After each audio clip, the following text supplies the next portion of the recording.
सबसे पहले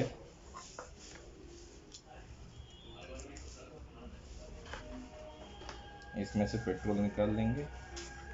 ये फ्लांज की पैकिंग अगर नहीं निकल रही है, नहीं भर के देते बस भरी हुई है, तो इस पे हल्का सा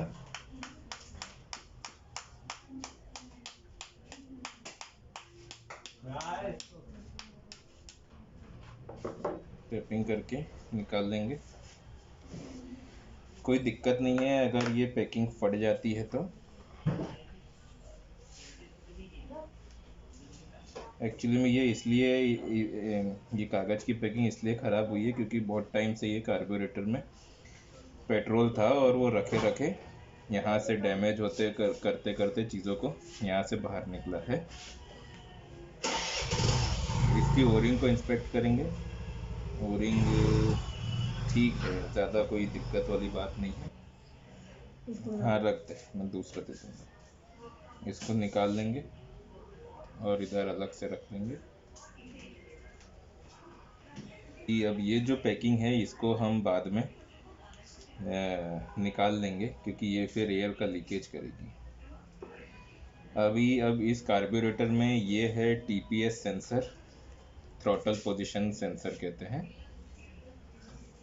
ये है चोक वॉल्व, ये इसका अभी जैम हो रहा है। ओह ये पेट्रोल निकला इसमें से। पेट्रोल देखो अभी कैसा निकला है ये। मैं हालांकि इसे दूसरी ट्रेन ये बहुत स्मेल मार रहा है, इसलिए कार्बोरेटर और टैंक में कभी भी पेट्रोल को 1 महीना 2 महीने से ज़्यादा नहीं रखना चाहिए, नहीं तो वो ख़राब हो जाता है। अब मैं इसको ओपन कर लेता हूँ। सबसे पहले मैं ये नीचे का ये ओपन कर रहा हूँ क्योंकि मुझे लग रहा है कि ये पूरा डैमेज है अंदर से।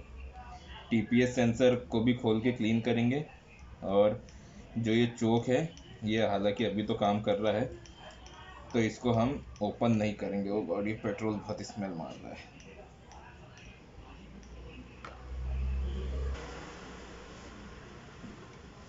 अब मैं इसको खोलता हूँ। सबसे पहले मैं ये TP सेंसर खोल रहा हूँ। इसमें आप देख सकते हो एक स्क्रू यहाँ पर है और दूसरा स्क्रू इस साइड में है। तो पहले मैं इसको खोल रहा हूँ TP सेंसर। आप स्क्रू ड्राइवर मैग्नेटाइज्ड यूज़ करेंगे तो ज़्यादा अच्छा है। अगर आप पहली बार इस कार्बोरेटर खोल रहे हैं, आपको इनके पार्ट्स के बारे में नहीं मालूम है, तो मैं आपसे यही कहूँगा कि आप इसको प्रॉपर सीक्वेंस में अरेंज करें। ये इसकी ओरिंग है, 1 2 3। अभी मैंने खोला था 2 स्क्रू, फिर ये निकाला था और फिर ओरिंग डाला था, इसलिए इन दोनों के बीच में मैंने ओरिंग रख दी है ताकि मुझे याद रहे। फिर अब कार्बोरेटर में मैं नीचे का ये खोलूँगा। इसके स्क्रूज में एकदम अलग ही जगह पर एक स्क्रू खुल गया है। अब दूसरा स्क्रू ये इस साइड में है, इसको खोलेंगे। दोनों स्क्रू को मैं साइड में रखता हूँ, फिर इसको हैमरिंग एक्चुअली में नहीं करना चाहिए। ओ गॉड, ओ ये देखिए सब गंदा है। ओह शिट, पूरा जंग लग गया इसमें, इसलिए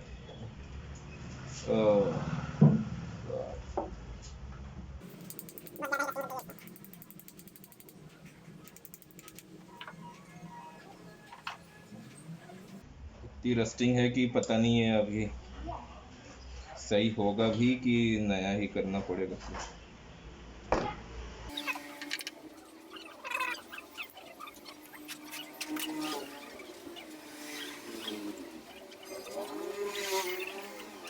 सब चीज़ें जाम है इसमें।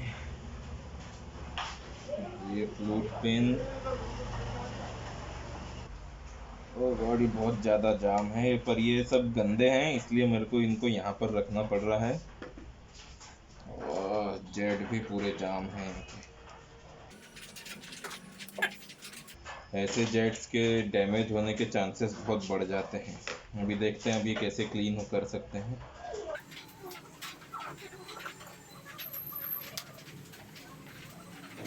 जेट्स खोलने के बाद यहाँ एयर फ्यूल मिक्सचर स्क्रू होता है, उसको करना है। ये खोलते ही इसलिए है क्योंकि अगर कार्बोरेटर क्लीन करना है या अगर माइलेज प्रॉपर नहीं है तो ही इसे छेड़ना है, नहीं तो इसको कुछ भी नहीं करना है। पर अभी कार्बोरेटर की इस तरह की स्थिति देखकर मुझे नहीं लगता कि ये सही स्थिति में होगा, इसलिए मैं इसको खोल रहा हूँ। अदरवाइज इसको खोलने की ज़रूरत नहीं है। मैं डायरेक्ट इसको खोल रहा हूँ क्योंकि मैं इसको वापस से सेट कर सकता हूँ। ये हालांकि उस हिसाब से गंदा नहीं निकला, पर फिर भी। Throttle stop screw. तो अभी आप देख सकते हो कि जैसे इसमें ये जो वेंचुरीज हैं ये पूरी गंदी पड़ी हैं। चोक को हम नहीं खोलेंगे क्योंकि ये सही से काम कर रहा है। बाकी अब इसमें कुछ भी नहीं है जो हम निकाल सकते हैं, सब चीज़ें निकल गई है, इसको खोलने की कोई ज़रूरत नहीं है। कार्बोरेटर को हमें मेनली अंदर से ही साफ़ करना होता है। अभी आप अंदर का देखो ये कैसा कैसा निकल रहा है। क्लीन करने के लिए पहले बाहर की जो बॉडी है उसको क्लीन करेंगे। हाँ, क्योंकि बाहर में जो डस्ट रहती है वो ज़्यादा तकलीफ देती है क्लीन करते वक्त। अदरवाइज बाहर की डस्ट से कोई दिक्कत नहीं होती, पर बाहर से तो ये लगभग साफ़ ही है। वेंचुरीज क्लीन करेंगे। इसको मैंने अलग से इसलिए रखा है क्योंकि उसमें ओरिंग है और ओरिंग्स पेट्रोल से थोड़ी सी फूल जाती हैं।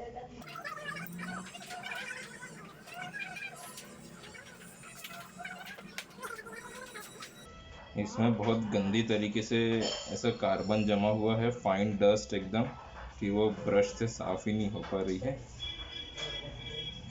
इसलिए मुझे इसमें उंगली डालनी पड़ गई।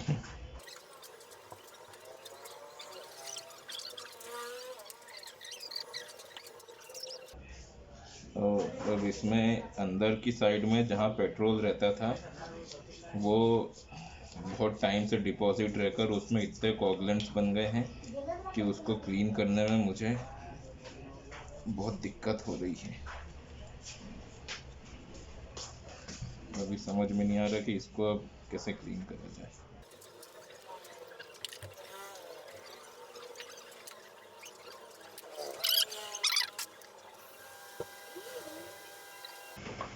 अभी ये फ्लोटर पिन वॉल जो है ये क्लीन तो मुझे नहीं लगता कि ये सही से अभी एकदम से क्लीन होगा,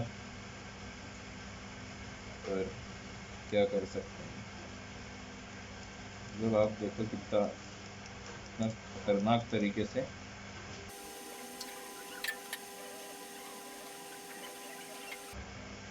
इसमें जमा है चिकन की, क्या बताऊं। अभी ये भी बहुत ज़्यादा गंदा ही हो रहा है तो फिर मैं इसको खोल ही देता हूँ।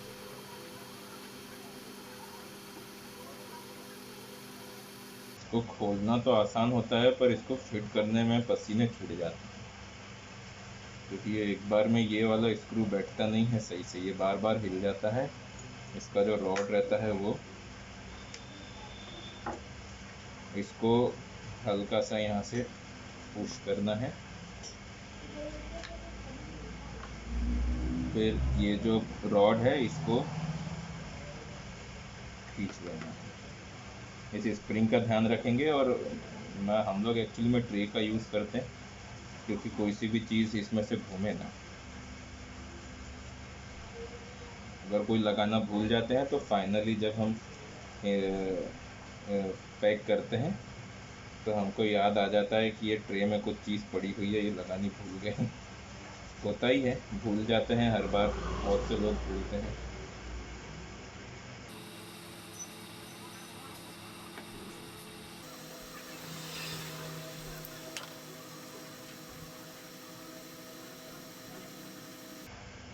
ये वाला जो एक देखिए, एक ये वाला पार्ट है, ये पूरा क्लियर है। पर ये वाला जो है ये एकदम क्लियर नहीं है, इसको क्लीन करना पड़ेगा। मैं कहीं पे भी अगर मैं ये स्क्रू ड्राइवर डाल भी रहा हूँ ना, तो मैं कहीं पे जोर नहीं मार रहा हूँ।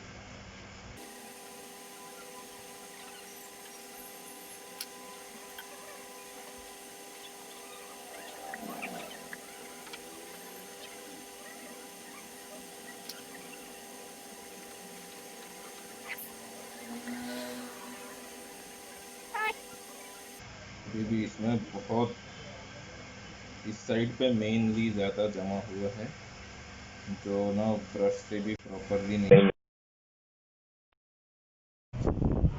अभी इसको मुझे लगता नहीं कि ये एक बार में पूरा सही से निकलेगा, पर एटलीस्ट अभी मुझे इतना तो करना पड़ेगा कि ये सही से चलने लग जाए, गाड़ी में दिक्कत ना दे। ये यहाँ से आ भी रहा है।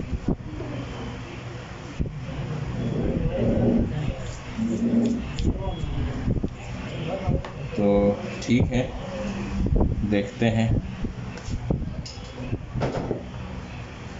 बाकी चीज़ों को क्लीन करता हूँ अभी।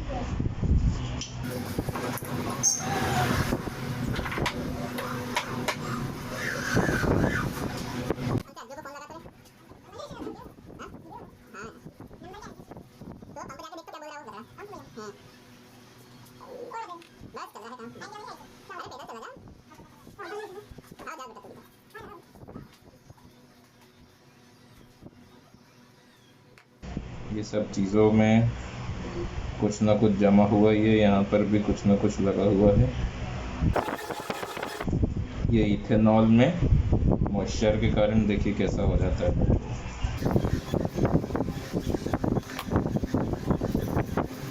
टोटल स्टॉप स्क्रू,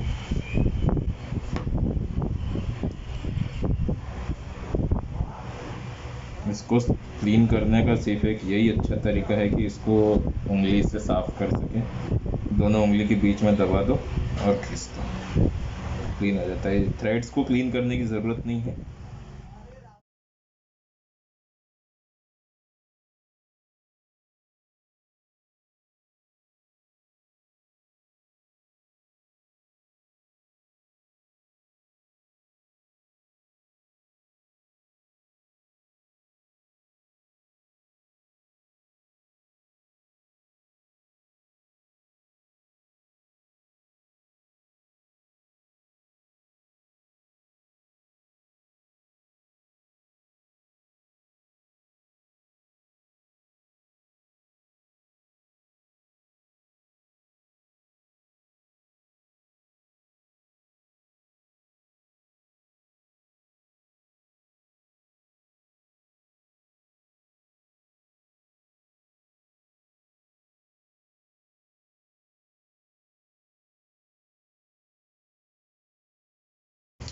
अब ये जो चीज़ है, अब ये एकदम से पूरी क्लीन नहीं हो पाएगी,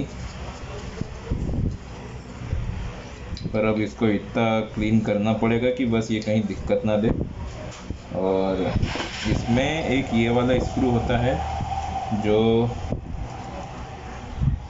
इसमें एक ये वाला स्क्रू होता है ओवरफ्लो स्क्रू। ये हालांकि ज़रूरत नहीं पड़ती है इसकी, पर इसको इमरजेंसी में ये बहुत काम मदद करता है। जैसे कार्बोरेटर में कभी पानी चला जाए तो यही एक स्क्रू होता है जो हमें इमरजेंसी में दिक्कत होने से बचा लेता है। इसको अभी मैं बाहर रखूँगा क्योंकि अभी गंदा है। इस चीज़ को भी क्लीन कर दो, डस्ट वस्ट। हालांकि यहाँ पर इतनी कोई ज़रूरत रहती है नहीं, पर फिर भी एक बार क्लीन कर देना।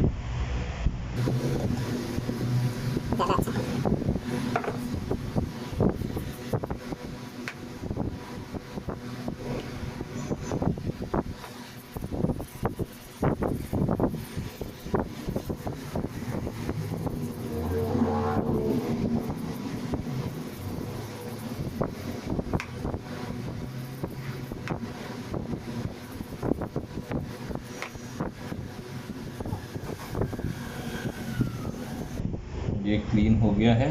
अब जितना भी क्लीन है यार उसको चलाना तो पड़ेगा, क्योंकि एकदम से तो ये पूरा साफ़ नहीं हो पाएगा। बहुत गंदे पेट्रोल के दाग पड़ गए हैं इस पर। ये ओरिंग भी इसमें डैमेज हो रही है, पर अभी चलने लायक है, दिक्कत नहीं देगी, ये फ्यूल लीकेज नहीं करेगी। तो अभी इसको भी चला देंगे। ये एक्चुअली में ये ओरिंग मिलती भी नहीं, अगर मैं इसको निकाल दूंगा तो ये वापस से बैठेगी नहीं। ये वापस यही वाली ऑयल ओरिंग इसमें ही वापस नहीं बैठेगी, जबकि निकलेगी इसी में से। तो बाकी की चीज़ें क्लीन कर दूं मैंने अपनी लाइफ में कभी इतना गंदा कार्बोरेटर नहीं देखा।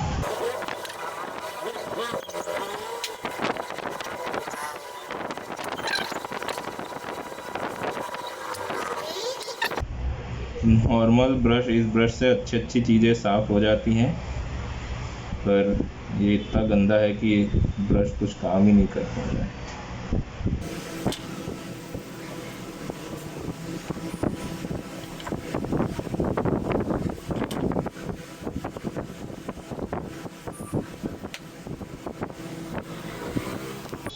ओ, सबसे कठिन काम, जेट्स।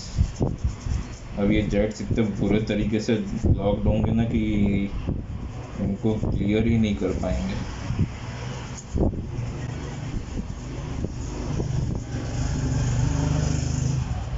देख रहे हो आप, मतलब ये मेटल का सरफेस देखो और यहाँ पर देखो। ओह गॉड, बहुत बुरे तरीके से क्लॉग्ड हैं ये।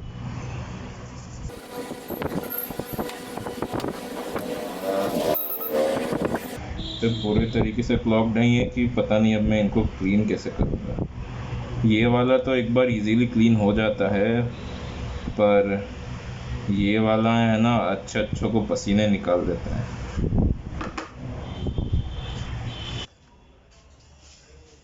ये मेन जेट तो लगभग ठीक है, चल जाएगा। ये बीच में कहीं ना कहीं ऐसा, ये जो कचरा है ये ये क्लीन होते होते कहीं ना कहीं ज़रूर अड़ेगा, पर ठीक है, अभी ये चल गया है।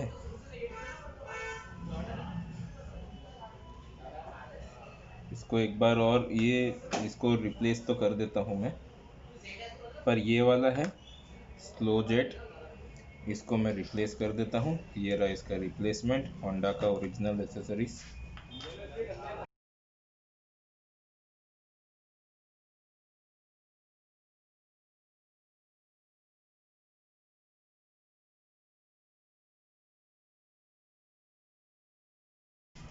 तो अब ये जेट लगा देते हैं इसमें। बाकी अब ये जो पार्ट्स हैं ये देखते हैं थोड़ा सा और कहीं क्लीन हो जाए।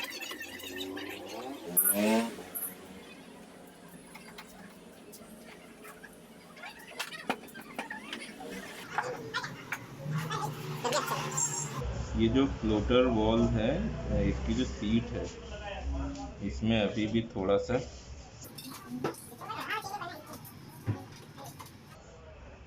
डिपोजिशन लग रहा है मुझे।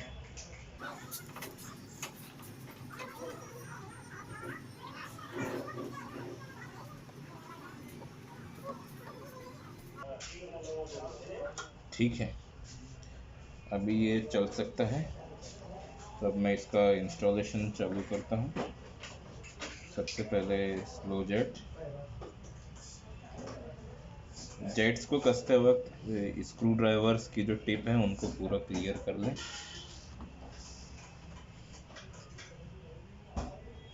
इसमें ज़रा सा भी कुछ कचरा या धूल मिट्टी या आयरन पाउडर नहीं रहना चाहिए।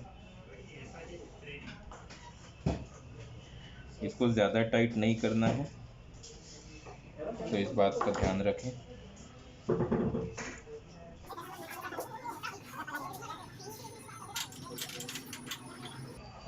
अभी एक्चुअली में हम मेन जेट को रिप्लेस करेंगे, तो ये है मेरे पास मेन जेट।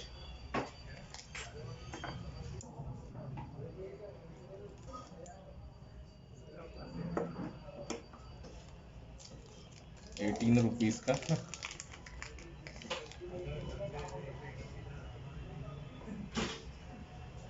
ये मैं रिप्लेस बस इसलिए कर रहा हूँ क्योंकि ये आगे पीछे दिक्कत ना दे, क्योंकि ये जब क्लीन होगा तो इसमें ज़रूर कुछ ना कुछ इसमें अड़ेगा। और ये थोड़ा सा ख़राब भी हो गया है क्लीनिंग में, इसलिए अब इसको मैं रिप्लेस कर देता हूँ। इसको रिप्लेस करने के लिए देखो ये यहाँ पर, ओ वाह, दिख ही गया। चलो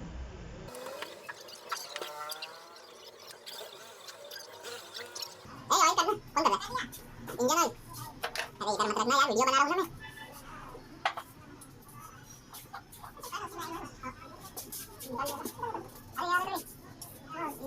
एमडी वाला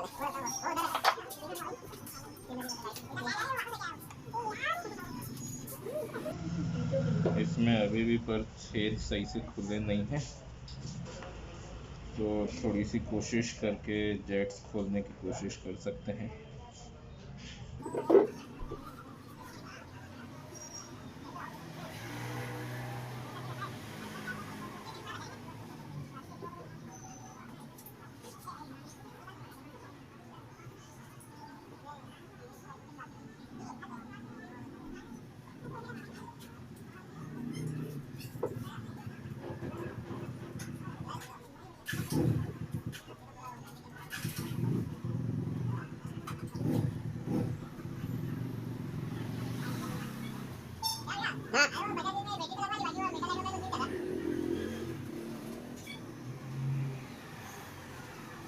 चेक करना पड़ेगा यार, या तो फिर उनको बोल दे, बोले कंपनी में दिखा दो यार।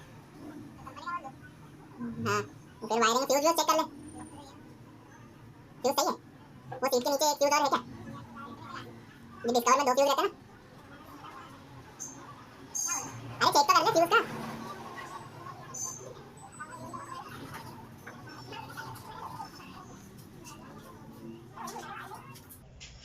ये लगभग पूरा क्लियर हो गया है। हाँ और डब्बे हैं ना, कोई से भी डब्बे में दे दे बेटा।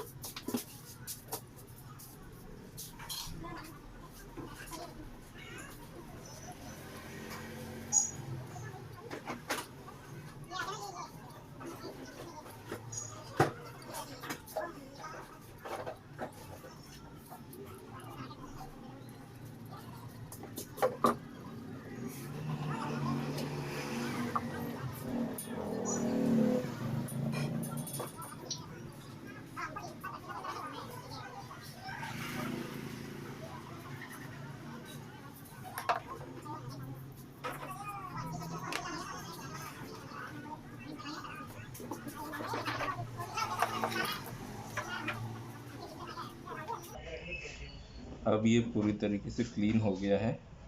अब मुझे नहीं लगता कि ये कभी तकलीफ देगा। हाँ, 1 सेकेंड।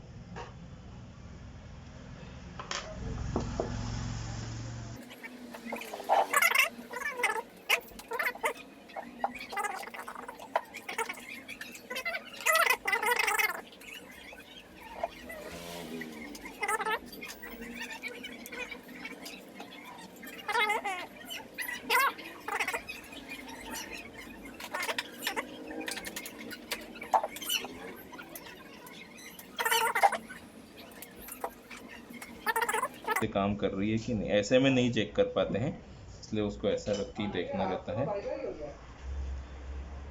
अब ये चीज़ तो हो गई है फाइनल, और अब इसको वापस लगाने के लिए इससे इसको मैच करना है।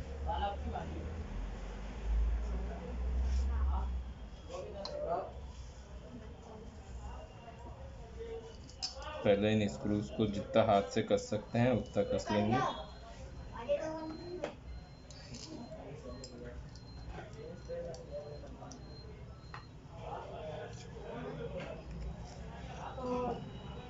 उसके बाद अब स्क्रू ड्राइवर का यूज़ करके जितना कर सकते हैं, फर्स्ट टाइम में फुल टाइट नहीं करना है।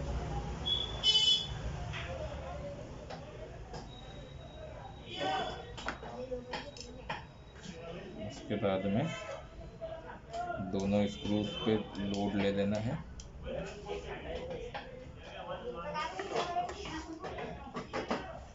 ये भी हो गया। अब दूसरी चीज़ जो है, इसको अपोजिट साइड में करना है।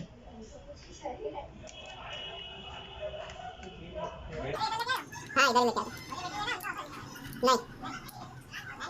हाँ हाँ बिल बनवा ले। अरे गाड़ी ले जा तू तो उसके यहाँ पर, गाड़ी ले जा और डलवा के ले आ।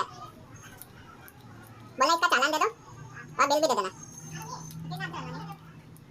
तेरे नाम से बनवा लो, उसमें कोई दिक्कत नहीं। पैसे मैं दे दूंगा, तू तो डलवा के ले आ जा।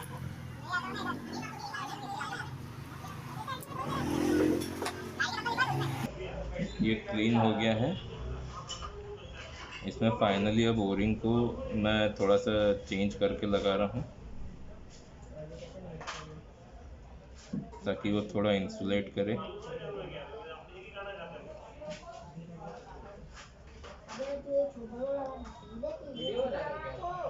हाँ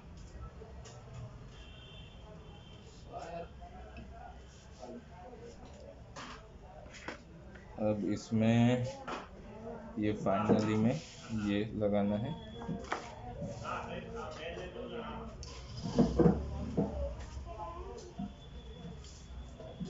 इस पे भी ज़्यादा लोड नहीं लेना है। और फिर फाइनली चोक पोजीशन के लिए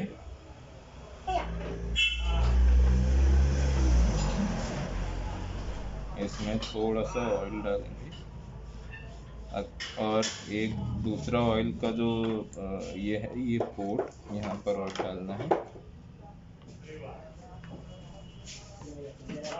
और फिर पहले इसमें डालकर इसको मूवमेंट चेक कर लेंगे।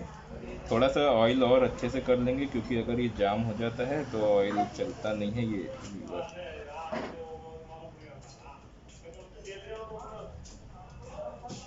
अब ये ठीक है, अब ये चल रहा है। तो अब इसकी जो ये स्प्रिंग है, इस स्प्रिंग पे ध्यान देंगे। एक ये पोजीशन है और एक ये पोजीशन है। आपको दोनों पोजीशन मेरे ख्याल से दिख रही होगी। तो अभी इस पोजीशन को मैं यहाँ पर ऐसा डाल दूँ।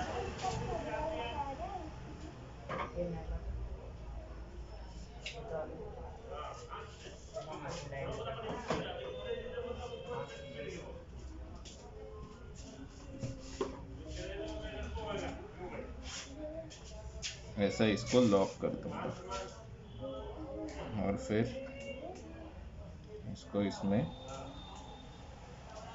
कि अब ये जो बची हुई स्प्रिंग का पोर्शन है उसको जो ये स्टॉपर है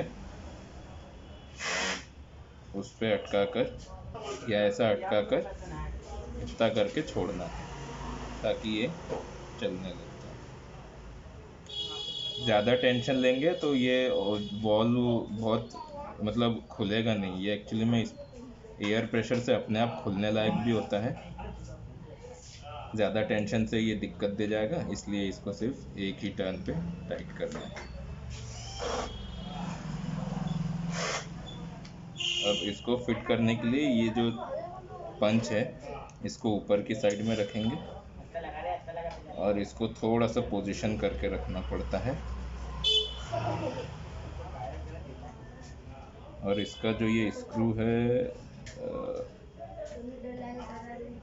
बैटरी नहीं,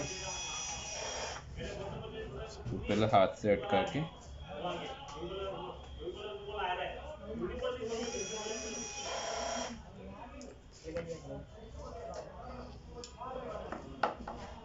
इसको चेक करेंगे, एकदम फाइन वर्क कर रहा है।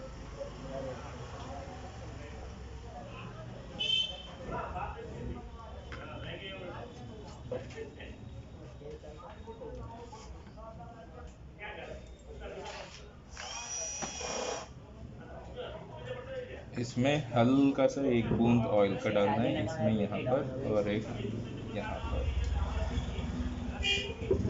इसकी कैप वापस लगा देंगे और फिर टीपी सेंसर के लिए ये ओरिंग वापस लगाना है और इसको भी क्लीन कर लेंगे। हालांकि इससे कोई दिक्कत तो होती नहीं है, पर फिर भी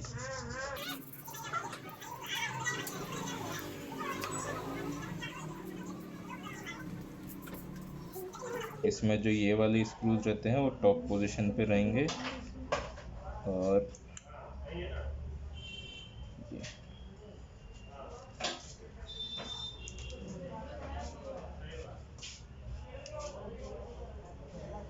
स्क्रूज को एक बार में कभी भी टाइट नहीं करना है।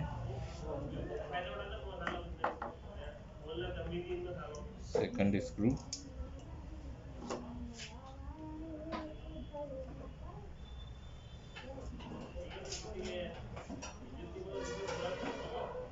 और फिर सेकंड टाइम में टाइट करेंगे। अब बच रहे हैं इसमें एयर फ्यूल मिक्सचर स्क्रू। इसकी ओरिंग पे थोड़ा सा ऑयल का लेयर लगाना है ताकि ये इजीली अंदर चला जाए। इसकी स्प्रिंग इसमें रख के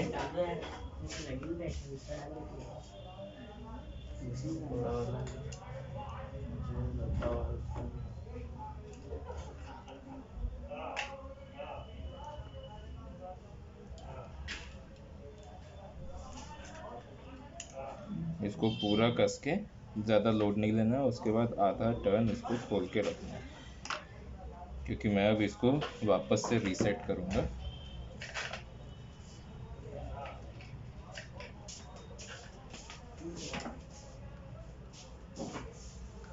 और ये है थ्रॉटल स्टॉप स्क्रू।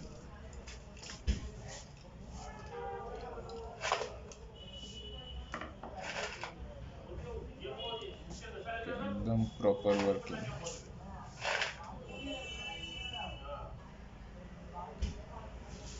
ये चीज़ को मैं अब रिप्लेस कर दूंगा क्योंकि ये पूरी तरीके से ख़राब हो गया है। ये नई सील है, नया इंसुलेटर है, नई ओरिंग, सब चीज़ें।